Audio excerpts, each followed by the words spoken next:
गंगा नदी की एकमात्र सहायक नदी जिसका उद्गम मैदान में होता है। गोमती नदी का उद्गम मैदान में होता है। उद्गम स्थल गोमत ताल फुरहर झील पीलीभीत से इसका उद्गम होता है गोमती नदी का। यमुना की सहायक नदी केन बेतवा चंबल, याद रखिए केन बेतवा चंबल नदियां हैं, यमुना की सहायक नदी कही जाती हैं।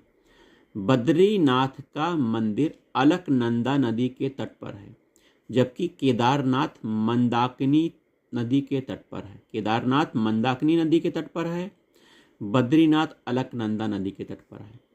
नर्मदा नदी का पश्चिम की ओर बहाव का क्या कारण है? नर्मदा नदी भ्रंश घाटी से होकर बहती है, अतः डेल्टा का निर्माण नहीं करती है, एस्चुरी का निर्माण करती है। हाल ही में जो दो नदियों को जोड़ने का कार्य पूरा हुआ है, गोदावरी और कृष्णा का हुआ है। ये करंट का क्वेश्चन है, अपडेट करते रहिएगा। भारत का न्यूनतम ऊंचाई वाला क्षेत्र केरल का कुट्टानाड है। केरल का कुट्टानाड भारत का न्यूनतम ऊंचाई वाला क्षेत्र।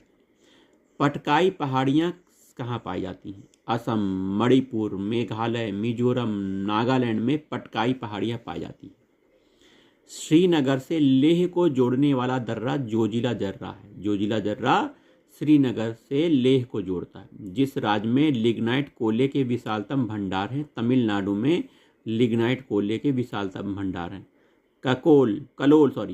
बारकोल, मेहसाना, नौग्राम ये क्षेत्र हैं, तेल क्षेत्र गुजरात के हैं। ठीक है। अफ्रीका का सर्वाधिक नगरीकृत देश रियूनियन है। एशिया का सर्वाधिक नगरीकृत देश सिंगापुर, हांगकांग, मकाऊ।